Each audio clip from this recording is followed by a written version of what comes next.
जलियांवाला बाग भारत की आज़ादी के इतिहास की वो दुखद घटना जिसके बारे में सोचते ही हर किसी की रूह कांप उठती है।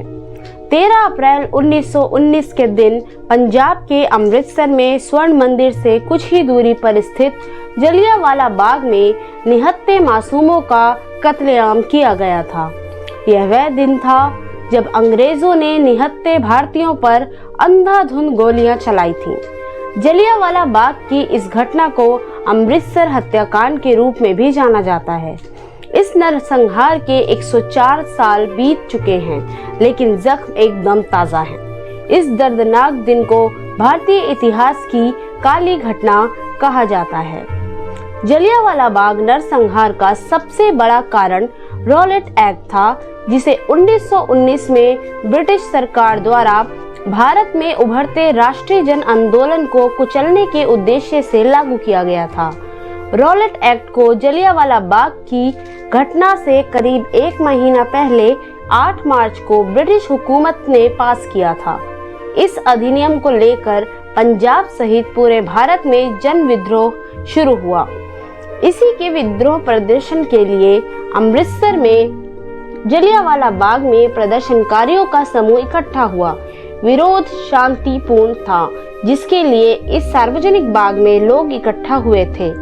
इस विरोध प्रदर्शन में पुरुष महिलाओं के साथ बच्चे भी मौजूद थे, लेकिन क्रूर अंग्रेज जनरल रेजिनाल्ड डायर के नेतृत्व में सैनिकों ने जलियांवाला बाग में प्रवेश किया और यहाँ के एकमात्र निकास द्वार को बंद कर दिया गया। इसके बाद डायर ने सैनिकों को वहां मौजूद निहत्थे लोगों पर अंधाधुंध गोलियां चलाने का आदेश दे दिया। ऐसा कहा जाता है कि ये गोलीबारी तब तक जारी रही जब तक कि सैनिकों के गोला बारूद खत्म नहीं हो गए। इस घटना में कितने लोग शहीद हुए इसका आज तक पता नहीं लगाया जा सकता, लेकिन कहा जाता है करीब 400 से 1000 लोग मारे गए और 1200 से अधिक लोग इस घटना में घायल हुए थे। रॉलेट एक्ट एक ऐसा कानून था जिसके जरिए ब्रिटिश सरकार को भारतीयों को बिना मुकदमा चलाए 2 साल तक जेल में बंद रखने का अधिकार मिल गया था। इस कानून के तहत अपराधी को उसके खिलाफ मुकदमा दर्ज करने वाले का नाम जानने तक का अधिकार समाप्त कर दिया गया था। राजद्रोह के मुकदमे की सुनवाई के लिए एक अलग न्यायालय स्थापित किया गया था, जिसमें जजों को बिना जूरी की सहायता के ही सुनवाई करने का अधिकार दे दिया गया था। जिस व्यक्ति पर मुकदमा चलता था उसे मुकदमे के फैसले के बाद किसी उच्च न्यायालय में अपील करने का अधिकार नहीं था।